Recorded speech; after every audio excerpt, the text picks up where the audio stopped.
அனைவருக்கும் வணக்கம். இந்த காணொளியில திருவிக்ரம் ஜூனியர் என்டிஆர் அவர்கள் நடித்து வெளியாக இருக்கக்கூடிய அந்த திரைப்படத்திற்கு நாம் தமிழர் கட்சியினுடைய தலைமை ஒருங்கிணைப்பாளர் சீமான் அவர்கள் ஒரு கண்டன அறிக்கை வெளியிட்டிருக்காரு. எதனால இந்த கண்டன அறிக்கை வெளியிட்டிருக்காரு? முருகனை வட இந்திய கடவுளாக அந்த படத்துல காட்டியிருக்காங்களா? முருகன் தமிழ் மக்களினுடைய கடவுளா? அதுக்கான வரலாற்று சான்றிதழ்கள் கூட இந்த காணொளியை நம்ம பார்க்கலாம்.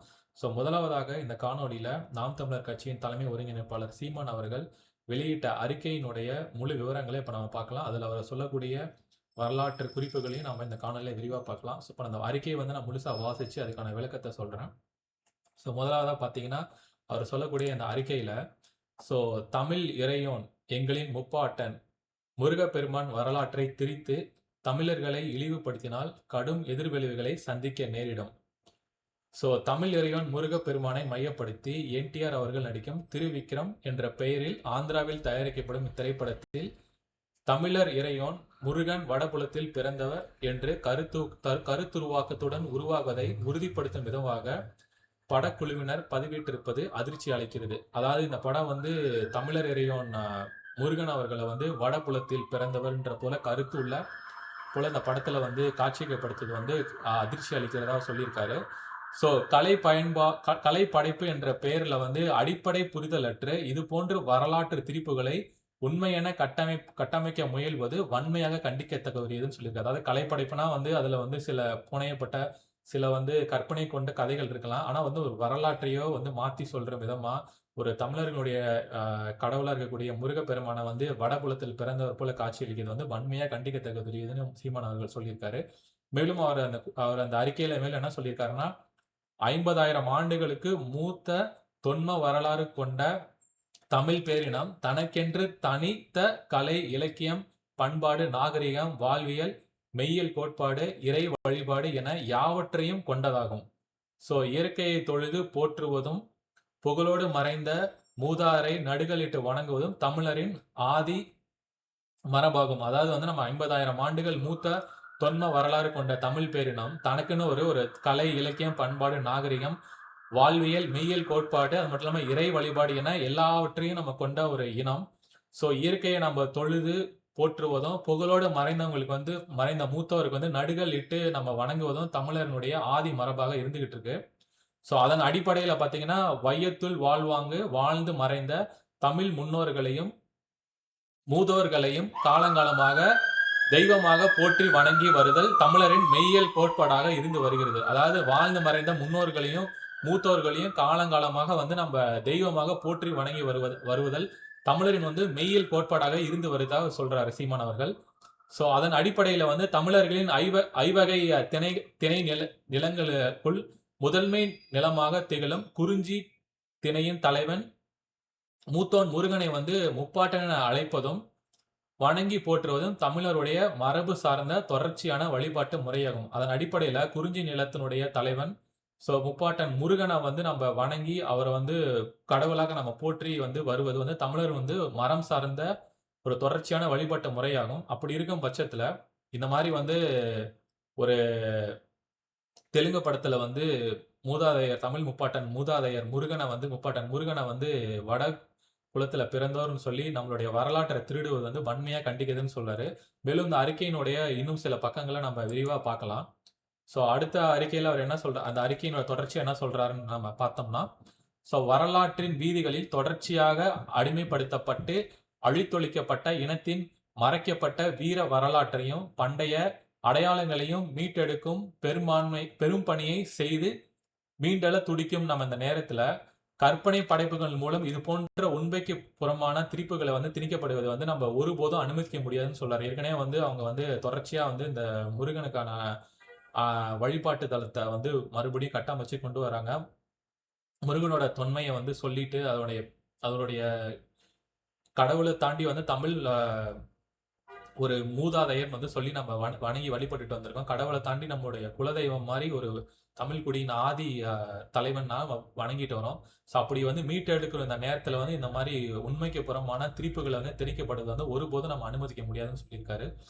மேலும் என்ன சொல்றாருன்னா, தனக்கென தனித்த அடையாளத்தையோ பண்பாட்டு கூறுகளையோ வழிபாட்டு முறைமைகளையோ இறையியல் மரபுகளையோ கொண்டிராத மாற்றினங்கள் தமிழரின் முன்னோர்கள் சிவன், முருகன், கண்ணன், திருமால், கொற்றவை என யாவற்றையும் தங்கள் கடவுளரென திருடி சென்று உள்ளனர் அப்படின்னு சொல்லியிருக்காரு. ஸோ மேலும் என்ன சொல்றாருன்னா, தமிழர் திணை நிலங்களில் வாழ்ந்த தெய்வங்கள் மீதும் தமிழரின் பண்பாட்டு விழுமியங்கள் மீதும் ஆதிக்கம் செலுத்தி மொத்தமாக அபகரிச்சிட்டதா சொல்றாரு. அதாவது தமிழருடைய 5 வகை நிலங்கள்லையும் அங்க வாழ்ந்த தமிழ் முன்னோர்களான சிவன், முருகன், கண்ணன், திருமால், கொற்றவை அவங்க யாவையும் கடவுள்களை நம்ம மற்ற இனம் சார்ந்தவர் திருடி சென்று விட்டதா குற்றம் சாட்டு சொல்றாரு. ஸோ மேலும் அதன் விளைவாக பார்த்தீங்கன்னா, ஸோ முருகனை சுப்பிரமணியன் ஆக்கி விட்டாங்க. ஸோ கண்ணனை கிருஷ்ணர் ஆக்கியிருக்காங்க. திருமாலை விஷ்ணுவா ஆக்கியிருக்காங்க. ஸோ கொற்றவையை பார்வதி ஆக்கிட்டாங்க. ஸோ சிவனை ருத்ரன் ஆக்கிட்டாங்க. ஸோ தமிழர் முன்னோர்களை மொத்தமாக புராண பாத்திரலாக மாற்றி நிறுத்தி விட்டதா இப்போ குற்றம் சாட்டுறாரு. ஸோ கடவுளையே கடன் கொடுத்த ஒரே இனம் தமிழ் இனம் தான், தமிழ் இனத்தின் பிள்ளைகள் நாமல் தான் அப்படின்னு சொல்லியிருக்காரு. ஸோ இது அதாவது மதம் சார்ந்து இது ஒரு இப்போ நம்ம வீட்டில் ஒரு குலதெய்வ சாமி இருக்குன்னா, நம்ம குலத்துல ஒருத்தர் குடும்பத்துக்காக இன்னுயிர் ஈந்தவங்க தான் குலசாமி ஆகும். அப்படிப்பட்டவங்க தான் இந்த 5 நிலத்தில் வாழ்ந்த மூதாதையர்கள் தான் நம்ம கடவுளா வணங்கிட்டு வரோம். அது ஒவ்வொன்றா வரலாற்று திரிப்புகள் மூலமா திருடி கொண்டதா சீமான் அவர்கள் இந்த கண்டனத்துல சொல்றாரு. ஸோ மேலும் இந்த அறிக்கையில தொடர்ச்சியா என்ன சொல்றாருன்னா, இரவலாக எங்களின் கடவுள்களை எடுத்துக்கொண்டு போன பிறகும் இன்றையளவும் முழுதாய் அபகரிக்க முடியாமல் தமிழருக்கென்ற தனி பெரும் இறைவனாக இருப்பவர் தான் தமிழ் கடவுள் முப்பாட்டன் முருகன். ஸோ தொன்று தொட்ட தமிழ் பண்பாட்டோடு வாழ்வியலோடு ஒன்றர கலந்த தமிழர்களின் மிக மூத்த ஆதி இறைவன் தான் முப்பாட்டன் முருகன் அவர்கள். அது தமிழர்களுடைய மரபுலையும் இயல்புலையும் ரத்தத்திலையும் கலந்த ஒரு ஒரு மூதாதையர் தான் முருகன். அது முருகன் சொல்லும் போதே உடம்புல ஒரு முறுக்கேறுது. உலகத்துல நீங்க எங்க வாழ்ந்தாலும் சரி, தமிழ் மூதாதையர் முருகனை வணங்கி கும்பிடும் போது உடம்புலேயே ஒரு முறுக்கு ஏறுது. ஒரு இன உணர்வு வருது. அது இன உணர்வை தாண்டி நமக்கான மூதாதையர் எந்த சூழ்நிலையும் நம்மளை காப்பாரு, நம்மளுடைய குடி காப்பாரு, குடி காத்த வேலைன்னு ஒரு பேர் இருக்கு. அப்படி தமிழர்களுடைய மரபுலையும் ரத்தத்திலையும் ஒன்றி ஊறி போனாதான் முருகன். அவர் இப்போ வடபுலத்துல பிறந்தவர்னு சொல்லி நம்ம இவ்வளவு நாளா நம்ம கும்பிட்டு இருந்த நம்மளுடைய குல தெய்வத்தை அபகரிச்சுட்டு போறது கண்டிக்கத்தக்கதுன்னு அவர் சொல்றாரு. ஸோ மேலும் அவர் தொடர்ச்சியா அந்த அறிக்கையில் சொல்றாருன்னா, அவரையும் தமிழ் பேரினம் இழக்க விட மாட்டோம். அது முருகனையும் ஏற்கனவே நம்ம திருமாலையும் கொற்றவையும் சுப்பிரமணியரையும் இழந்துட்டோம், சிவனையும் இழந்துட்டோம். அது போல மேலும் முருகனையும் தமிழ் பேரினம் இழக்க விட மாட்டோம். தமிழ் தான் முருகன், முருகன் தான் தமிழ் அப்படின்னு சொல்லியிருக்காரு. இரண்டையுமே பிரிக்க முடியாது. தமிழர் இறைவன் முருகன் என்பது எங்களின் உயிரோடும் உணர்வோடும் கலந்த ஒன்று. ஸோ முருகன் தமிழர்கள் முப்பாட்டன் என்பது அரசியல் அல்ல, அது எங்கள் பண்பாடு, வாழ்வியல். தமிழர் போற்றும் தெய்வங்களை வணங்குவதற்கு யாருக்கும் உரிமை உண்டு. ஆனால் யார் வேணாலும் முருகனை வணங்கலாம், கும்பிடலாம், அது நீங்க எடுத்து கொண்டு போய் செல்லலாம். ஆனா அதை இப்ப நம்ம வீட்டுல இருக்கக்கூடிய ஒரு நம்ம அம்மா நம்மளுடைய குலதெய்வத்தை வேற யாராவது அதை அபகரிச்சுட்டு அதுக்கு மாற்று பேரு சூற்றி அது இங்க இருந்து தான் தோன்றிருச்சுன்னு சொன்னா யாருக்கா இருந்தாலும் அதுக்கு இயல்பான கோபம் வருதான். அப்படி இருந்தாலும் ஒட்டுமொத்த தமிழ் இனத்துக்குமே மூதாதையரா இருந்த குருஜினல் தலைவர் முருகன் அவர்களை அந்த கடவுளே வடபுலத்துல பிறந்தவர் அப்படின்னு அந்த வரலாற்று திருப்பி எதற்காக செய்யறாங்கன்ற ஒரு கேள்வி எழுது. ஸோ அதை மற்ற தமிழ் மூதாதையர்களை இழந்ததை போல முருகனையும் இழக்க மாட்டோம்னு சொல்றாங்க. இழிவுபடுத்தும் உரிமை யாவருக்குமே இல்லை, வணங்கி போற்றுவதற்கு உரிமை எவருக்கும் இருக்குன்னு சொல்றாரு. ஸோ மேலும் பாத்தீங்கன்னா, முதுபெரும் தமிழ் இலக்கண நூல் இதுக்கான வரலாறு சான்றுகள் கொடுக்கிறாரு. முருகன் ஏன் தமிழ் கடவுள், தமிழுடைய மூதாதையர் அப்படின்றதுக்கான சான்றுகள் சொல்றாரு. ஸோ முதுபெரும் தமிழ் இலக்கண நூலான தொல்காப்பியம் தொடங்கி திருமுருகாற்றுப்படை உட்பட 10 பாட்டு நூல்கள், 8 தொகை நூல்கள், சிலப்பதிகாரம், சங்கத்தமிழ் இலக்கியங்கள் பலவும் சேயோன், செவ்வேல், சேவல் கொடியான், சேய், முதிர்கடவுள், நெடுவேல், தெய்வம், முருகு, அணங்கு, மலைவான், விரல்வேல், மலை உரை கடவுள், முருகன், சூர் செல்வன், நெடியோன், மால் மருகன் என்று பற்பல செந்தமிழ் பெயர்களால முருகனை நம்ம போற்றி புகழ்ந்து நம்ம வணங்கிட்டு இருக்கோம். ஸோ மேலும் பார்த்தீங்கன்னா, இதுக்கு ஆதாரம் மற்றும் வலு சேர்க்கும் விதமா தமிழர்களின் கடவுள் தென்பகுதியில் தோன்றிய கடவுள் தாண்டி மூதாதை என்ற ஆதாரமா மேலும் தேவாரம், திருவாசகம், திருப்புகழ் உட்பட்ட பற்பல பக்தி இலக்கியங்களுக்கு தமிழ் இறைவன் முருகனை போற்றுகின்றன. தமிழ் இறைவன் முருகனை நம்ம போற்றுகிறோம். ஸோ சங்க இலக்கியங்களில் வெறியாட்டு என்ற தொல்குடி மக்களின் சடங்கும் வியந்து குறிப்பிடப்பட்டுள்ளது. அதாவது சங்க இலக்கியங்கள்ல வேலன் வெறியாட்டு என்ற தொல்குடி மக்களின் சடங்கு வந்து வியந்து குறிப்பிடப்பட்டிருக்கு சங்க இலக்கியங்கள்ல. ஸோ இப்படி இருக்கும் பட்சத்துல இது வந்து ஒரு வரலாறு திருப்பி கொண்டு அது வந்து வடபுலத்துல வந்து வட புலத்துல வந்து முருகனை வந்து தோன்றிவித்ததாகவும், அங்க வந்து வாழ்ந்ததாகவும், ஒரு சினிமான்றது ஒரு காட்சி ஊடகம். அது வந்து ஒரு வரலாறாகவும் மாறும். சினிமால வந்து இப்படி காட்டும்போது அதுக்கான ரீச் வந்து ரொம்ப அதிகமா இருக்கும். அப்படி வந்து இது இப்படி வரலாற திரிச்சு சொல்வதை ஏத்துக்கொள்ள முடியாது. கற்பனை கொண்டு நீங்க சினிமா எடுக்கலாம். ஆனா வரலாற திரிச்சு சொல்ல முடியாது. ஸோ மேலும் பார்த்தீங்கன்னா, அவர் என்ன சொல்றாருன்னா, "குன்று இருக்கும் இடமெல்லாம் குமரன் இருக்கும் இடம்" என்று தமிழ் கூறும் முதுமொழியை மெய்ப்பிக்கும் விதமாகவே முருகப் பெருமானின் அறுபடை வீடுகள் உட்பட தமிழ்நாட்டின் குன்றுகள் தோறும் குமரன் கோட்டங்கள் நிறைந்துள்ளன. அதாவது குன்று இருக்கும் இடமெல்லாம் குமரன் இருக்கும் இடம் என்று தமிழ் கூறும் முதுமொழியை மெய்ப்பிக்கும் விதமாகத்தான் முருகப்பெருமானின் அறுபடை வீடுகளில் உட்பட தமிழ்நாட்டின் குன்றுகள் தோறும் குமரனின் கோட்டங்கள் நிறைந்துள்ளன. அதாவது குன்று இருக்கும் இடமெல்லாம் குமரன் இருக்கிற இடம். எனவே முருகன் வந்து தமிழர்களுக்கு உரித்தான தனி பெரும் கடவுள் என்ற பேருண்மையை நிறுவும் வல்லமை தமிழருக்கும் தமிழர்களுக்கும் தமிழ் மக்களுக்கும் எப்போதும் உண்டு.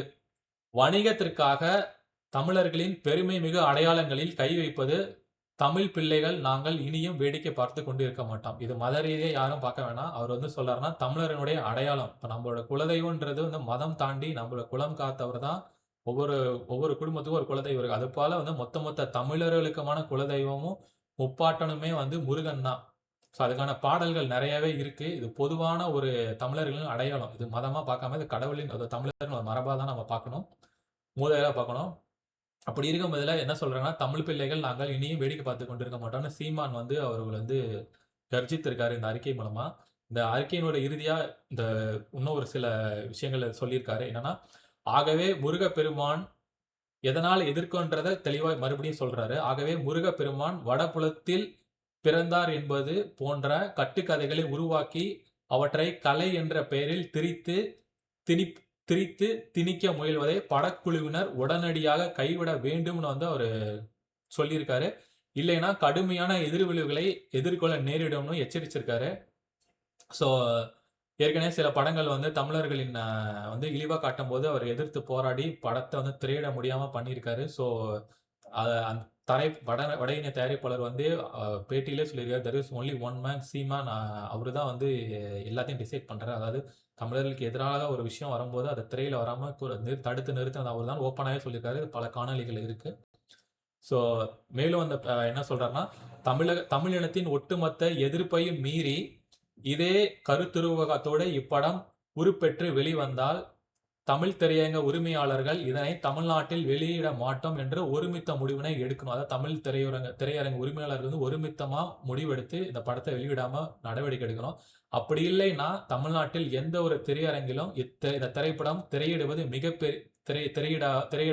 திரையிட விடாம மிகப்பெரிய போராட்டத்தை வந்து நாம் தமிழர் கட்சியினர் வந்து முன்னெடுக்கும். அப்படிப்பட்ட நிலைக்கங்களை தள்ளவிட மாட்டார்கள் உறுதியா நம்புறோம்னு சொல்லியிருக்காரு.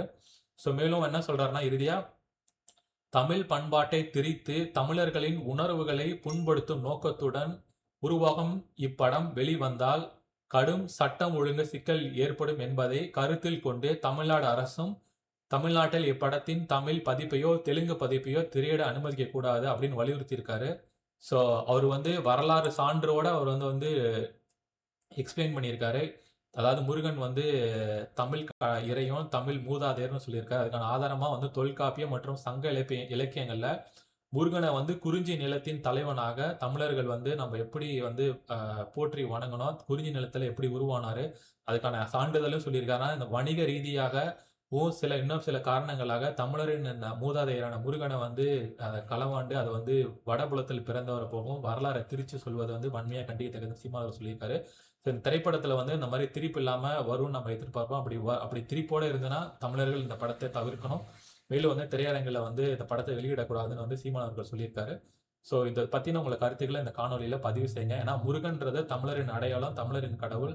இந்த செய்தியை கேட்டோன்னே எனக்கு மிகுந்த மனவேதனை அடைஞ்சது. அந்த காணொலியை பதிவு செய்கிறேன். ஸோ நன்றி, வணக்கம்.